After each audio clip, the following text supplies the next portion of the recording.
ఒక ట్రికీ పొజిషన్లో ఉంది అనిపిస్తుంది. ఎందుకంటే మీరు అక్కడ పోరాడాల్సిన పరిస్థితి ఆమ్ ఆద్మీ పార్టీ మీద, కానీ ఇండి కూటమిలో మిత్రపక్షంగా ఉంది. అంటే ఢిల్లీ వరకు ఏ విధంగా చూస్తుంది కాంగ్రెస్ పార్టీ? అయితే మేడం, కాంగ్రెస్ పార్టీ ఎప్పుడు కూడా ద్వంద్వ వైఖరి అనేది పాటించదు. ఢిల్లీలో ఒక రాష్ట్రంలో ఒకలాగా, కేంద్రంలో ఒకలాగా, అట్లా ద్వంద్వ వైఖరి ఏముండదు.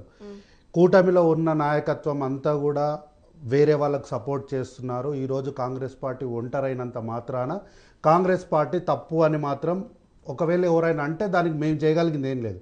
ఎందుకు అంటే సమూహం అంతా కూడా ఒక సైడ్ నిలబడినప్పుడు కేవలం నిజం వైపు నిలబడిన పార్టీ ఒక కాంగ్రెస్ పార్టీ.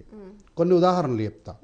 2011 సందర్భంలో రెండోసారి UPA 2 గవర్నమెంట్ ఫామ్ అయినప్పుడు ఈసారి మూడోసారి ఎట్టి పరిస్థితుల్లో కాంగ్రెస్ పార్టీని అధికారంలోకి రానియకూడదు అని బీజేపీ పావులు కదులుతున్న రోజులు అవి. 2011, 12, 13, 14 సంవత్సరాలలో బీజేపీ తాను విచ్ఛిన్నం చేయడానికి తాను అలుముకున్నటువంటి కొన్ని సందర్భాల్లో పుట్టిన పార్టీ ఆమ్ ఆద్మీ పార్టీ. అన్నా హజారే అనే ఒక సోషల్ యాక్టివిస్ట్ని ముందర పెట్టి బాబా రామ్దేవ్ గారిని ఫస్ట్ ముందుకు తీసుకొచ్చారు. బాబా రామ్దేవ్ గారితో పాటు అన్నా హజారే గారిని, కేజ్రీవాల్ గారిని, కిరణ్ బేడి గారిని, సోషల్ మీడియాని, వాట్సాప్ యూనివర్సిటీని, ప్రశాంత్ కిషోర్ని, శాంతిభూషణ్ గారిని, ఇట్లా కొన్ని విభాగాలను వాళ్ళు విచ్ఛిన్నం చేసి దేశంలో ఎప్పుడు కూడా ఎక్కడ జరగని సందర్భము ఆ రోజు జరిగింది అన్నట్లుగా కిరణ్ బేడి గారిని, ఆమ్ ఆద్మీ పార్టీ ఈరోజు కన్వీనర్గా ఉన్నటువంటి కేజ్రీవాల్ గారిని, అన్నా హజారే గారిని ముందర పెట్టి ఆ రోజు the most powerful prime minister అయినటువంటి మన్మోహన్ సింగ్ గారు వారిని బ్లేమ్ చేసి ఆ రోజు ఎన్నికల్లో 2014 ఎన్నికల్లో కూటమి అంటే అధికారంలోకి వచ్చారు. అయితే అధికారం పోయినంత మాత్రాన అధికార యావ కోసం కాంగ్రెస్ పార్టీ తన రూపాన్ని ఎప్పటికప్పుడు మార్చుకొని ఊసరవిల్లి గంతులు వేయడానికి కాంగ్రెస్ పార్టీ ఎప్పుడు కూడా సిద్ధంగా ఉండదు. లాభమైన నష్టమైన Congress party has it stand. ఆ స్టాండ్ పైన ఖచ్చితంగా కాంగ్రెస్ పార్టీ ఉంటుంది. కొన్నిసార్లు లాభం జరుగుతుండొచ్చు, కొన్నిసార్లు నష్టం జరుగుతుండొచ్చు. ఎస్, కొన్నిసార్లు మా ఉనికి లేకపోయి ఉండొచ్చు, ఒక్క సీటు కూడా లేకపోయి ఉండొచ్చు. బట్ ఒక రోజు వస్తుంది, ఆ రోజు బౌన్స్ బ్యాక్ అయిన రోజు మళ్ళీ పునాదులు కూడా లేనటువంటి పార్టీలు ఎన్నో మా కళ్ళ ముందు కాలగర్భంలో కలిసిపోయినాయి. ఎన్నో పార్టీలు వచ్చినాయి. ఎన్నో పార్టీలు కాంగ్రెస్ పార్టీని బంగాళాఖాతంలో కలిపేస్తామని మెగాస్టార్, ప్రజారాజ్యం లాంటి పార్టీలు కూడా ఈరోజు ఏడున్నాయి మేడం. మా పార్టీలన్నీ కాలగర్భంలో కలిసిపోయినాయి. కాబట్టి ఈరోజు అన్నగారు ఏదో కాంగ్రెస్ పార్టీకి ఉనికే లేదు, 2% వచ్చిన ఆశ్చర్యం లేదు అంటారు. అయా, మీరు అధికారం యాక్సిడెంటల్గా మూడోసారి అధికారం చేపట్టడానికి మీకు 70 సంవత్సరాలు పట్టింది సార్. 70 సంవత్సరాలు పట్టింది మీరు నిలబడడానికి. మీరు పుట్టినప్పటి నుంచి ఈరోజు ఆ కుర్చీలో కూర్చోవడానికి 70 సంవత్సరాలు పట్టినటువంటి మీరు ఈరోజు కాంగ్రెస్ పార్టీ గురించి మాట్లాడుతున్నారు. ఈరోజు కాంగ్రెస్ పార్టీ లేకపోయింటే ఈరోజు భారతదేశంలో ప్రజాస్వామ్యమే లేదు మేడం. ఈరోజు ప్రజాస్వామ్యాన్ని నిలబెట్టిందే కాంగ్రెస్ పార్టీ. ఈరోజు డెమోక్రసీ అని ఈరోజు ఇన్ని పార్టీలు గొంతులు దించుకొని హక్కు, స్వేచ్ఛ అని ఇన్ని మాట్లాడుతున్నారు, వాక్కు స్వేచ్ఛ అని మాట్లాడుతున్నారు. ఈ స్వేచ్ఛ ఇచ్చింది ఎవరు మేడం? కాంగ్రెస్ పార్టీ కాదా? కాబట్టి నేనేమంటున్నా అంటే 1998, 2003, 2008 3 సార్లు వరుసగా కాంగ్రెస్ పార్టీ అక్కడ షీలా దీక్షిత్ గారి నేతృత్వంలో కాంగ్రెస్ పార్టీ అధికారాన్ని చేపట్టింది. ఎస్, ప్రజలు ఒక మార్పును కోరుకున్నారు. అరవింద్ కేజ్రీవాల్ గారికి ఒక అవకాశం ఇచ్చారు. తర్వాత కొన్ని ప్రత్యేకమైనటువంటి సందర్భాల్లో వాళ్ళు శాసనసభను రద్దు చేసుకొని మళ్ళీ ఎన్నికల్లోకి వెళ్ళినప్పుడు వాళ్ళు క్లీన్ స్వీప్ చేసినారు. అంటే 67 సీట్లు గెలుచుకున్న వాళ్ళు మరోసారికి వచ్చేసరికి 62 సీట్లు వచ్చినారు. 62 సీట్లకు వచ్చినప్పుడు వారి ప్రభావం అనేది అక్కడ తగ్గింది. ఈరోజు కూడా వారి ప్రభావం ఎన్నికల్లో స్థానికంగా ఢిల్లీ నాయకత్వంలో ఎలా ఉంది అనేది ప్రజలు 5వ తారీఖు నాడు తీర్పిస్తారు. అయితే ఈ సందర్భంలో మీరు ఆ రోజు అంటే ఇప్పటి వరకు అక్కడ ప్రభుత్వంలో ఉన్నటువంటి ఆమ్ ఆద్మీ పార్టీని బీజేపీ పార్టీ ముప్పు తిప్పలు పెట్టి వాళ్ళనేదో జైల్లో పెట్టి వీళ్ళనేదో ఇబ్బంది పెడుతున్నారని ఈ కలరింగ్ అంతా కూడా ఏంటి అంటే రానున్న ఎన్నికల్లో ఇదంతా ఒక హై డ్రామా నడిపించడానికి మాత్రమే కారణం తప్ప ఇక్కడ హై డ్రామా అంటే ఏంటి? వాళ్ళు లోపాయికారి ఒప్పందం ఉందని నమ్ముతున్నారు. 100% ఉంటుంది కదా. బీజేపీకి ఆమ్ ఆద్మీ పార్టీకి ఒప్పందాలు ఉన్నాయి అనేది. అసలు కాంగ్రెస్ పార్టీ 2014లో అధికారం కోల్పోవడానికి కారణమే వీళ్ళు కదా. ఆ రోజు జరిగినటువంటి దేశంలో జరిగినటువంటి ఎన్నో రేపుల్లో నుంచి జరిగినటువంటి ఒక నిర్భయ కేసులో ఆ రోజు ఉన్నటువంటి అధికారంలో ఉన్న కాంగ్రెస్ పార్టీ ఆ అమ్మాయి రేప్ జరిగినప్పుడు కాంగ్రెస్ పార్టీ ఎక్కడ కూడా చేతులు దులుపుకోవడమో లేకపోతే విచక్షణ రహితంగా ఏమి ఉండలేదు. చాలా విచక్షణతో ఒక చట్టాన్ని తీసుకొచ్చి ఆ నిందితుల్ని పట్టుకొని కోర్టులో హాజరుపరిచి వాళ్ళని జైలుకు పంపించింది. నిర్భయ తల్లి స్వయంగా తానే వచ్చి రాహుల్ గాంధీ గారు లేకపోయింటే నా బిడ్డకు న్యాయం జరిగేది కాదు అని తానే చెప్పింది. అట్లాంటి సందర్భంలో వీళ్ళు ఆమ్ ఆద్మీ పార్టీ కన్వీనర్ అయినటువంటి కేజ్రీవాల్ గారు 2012లో ఒక ఉద్యమం చేసినారు మేడం, అందరికీ గుర్తుండే ఉంటుంది. మేము లోక్పాల్ బిల్ తీసుకొస్తాము, ఈ దేశంలో ఎక్కడ అవినీతి లేకుండా చేస్తాము, నల్లధనాన్ని వెనక్కి తీసుకొస్తామని. ఇయే మాటలు చిలక పలుకులు పలికినట్టు నరేంద్ర మోడీ గారు కూడా 2014 ఎన్నికల్లో నల్లధనాన్ని వెనక్కి తీసుకొస్తామన్నారు. ఇప్పటికి అధికారం చేపట్టి 10 సంవత్సరాలు దాటి 11వ సంవత్సరంలో ఉన్నారు. ఎన్ని రూపాయలు మీరు వెనక్కి తీసుకొచ్చినారు మేడం? డిమానిటైజేషన్ అని చెప్పారు. అంటే ఉన్నటువంటి 1000 రూపాయలని 500కు తగ్గించినారు. తగ్గించి 2000 నోటును తీసుకొచ్చి మీరు సాధించిన ఘనత ఏముంది? ఏమీ లేదు కదా. It's an failure. డిమానిటైజేషన్ అనేది ఇట్స్ అ ఫెయిల్యూర్ థింగ్. కాబట్టి మీరు తెస్తామన్నటువంటి నల్లధనం తేవడంలా ఇటు అరవింద్ కేజ్రీవాల్ గారు ఫెయిల్ అయినరు, అట్లాగే నరేంద్ర మోడీ గారు కూడా ఫెయిల్ అయినారు. జన్ లోక్పాల్ బిల్ తెస్తామన్నారు, ఏమైంది ఈరోజు? కనీసం మీ రాష్ట్రంలోనైనా ఆ జన్ లోక్పాల్ బిల్ తీసుకొచ్చిరా? తీసుకురాలేదు. కాబట్టి ఆ రోజు మౌనంగా ఉన్నటువంటి మన్మోహన్ సింగ్ గారు విపరీతమైనటువంటి పేపర్ వర్క్ చేసినారు. ఈ రోజు ఉన్నటువంటి ప్రధానమంత్రి ఫోటోషూట్ ప్రధానమంత్రి అయితే ఆ రోజు ఉన్నటువంటి ప్రధానమంత్రి పేపర్ వర్క్ ప్రధానమంత్రి. ఈరోజు ఏదో అక్కడికి వెళ్తే ఆడున్న వాళ్ళందరూ లేచి నిలబడి చప్పట్లు కొట్టిరని చెప్పి వీడియోలు తీసుకొచ్చి వాట్సాప్లో పెట్టి నరేంద్ర మోడీ గారి ఛాతి 42 ఇంచులు ఉందని చెప్పి వీళ్ళు జబ్బలు జరుచుకోవడం తప్ప దేశానికి వచ్చినటువంటి ఒక్క పాలసీ చెప్పండి మేడం. 10 సంవత్సరాల్లో వీళ్ళు తీసుకొచ్చినటువంటి ఒక్క పాలసీ చెప్పమనండి.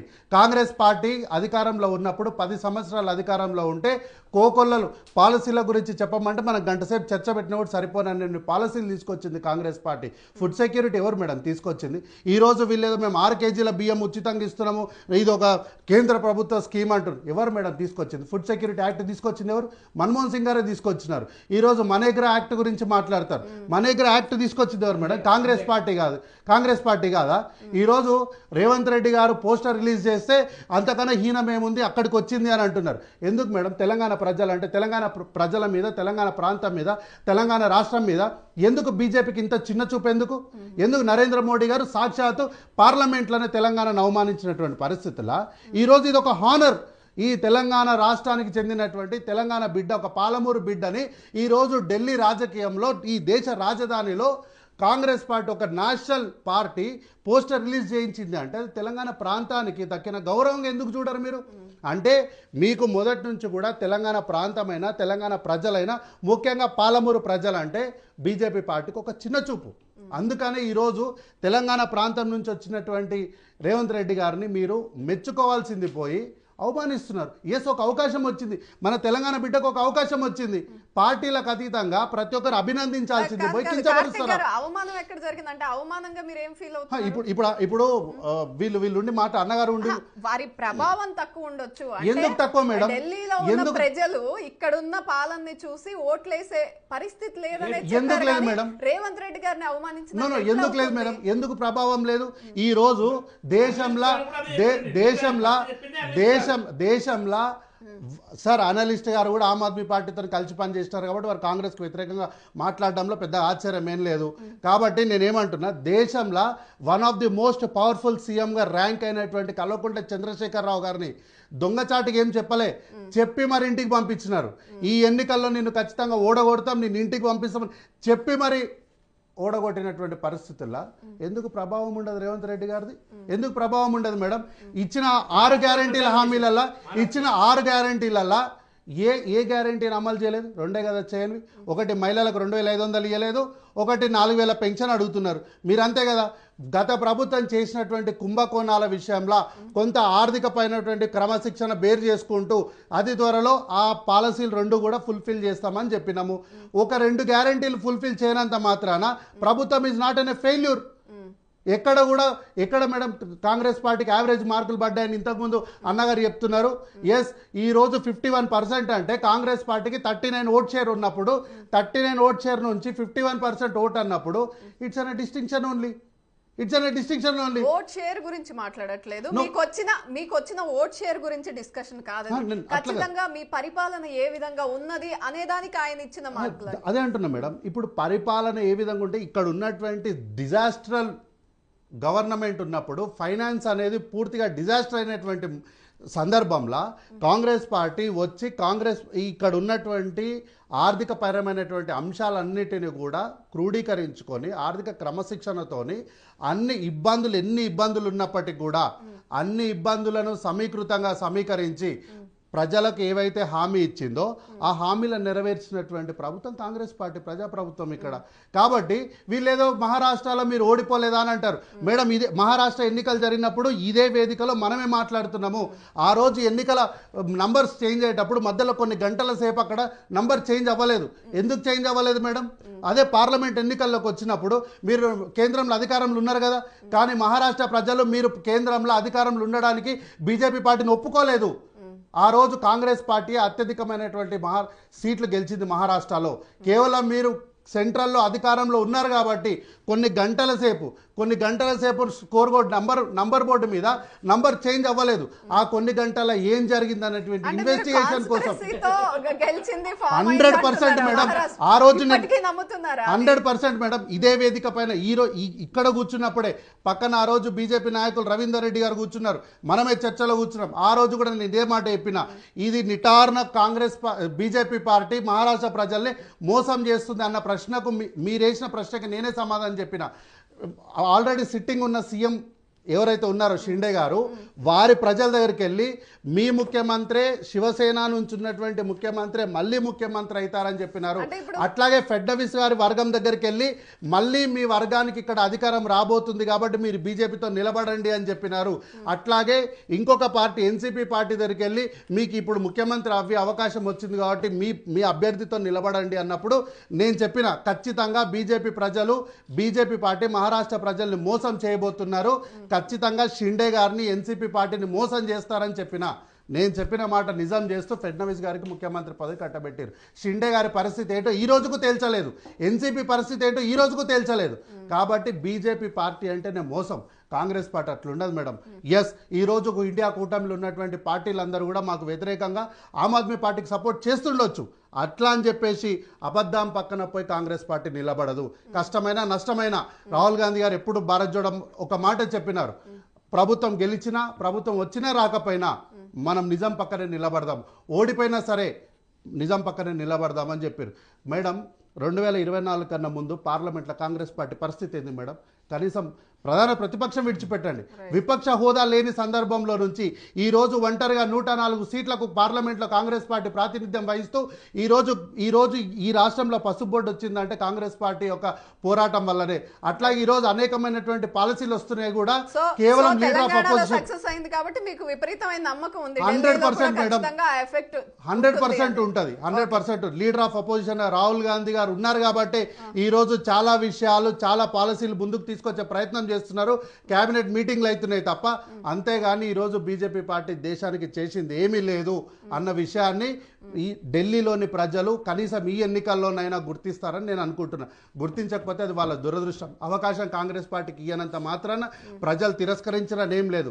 అధికారం ఉన్నా ప్రజల పక్షాన మేము ఉంటాం, అధికారం లేకపోయినా ప్రజల పక్షాన కొట్లాడతాం. అధికారం ఉంటే ప్రజలకు మంచి చేస్తాం, అధికారం లేకపోతే ప్రజల కోసం కొట్లాడతాం.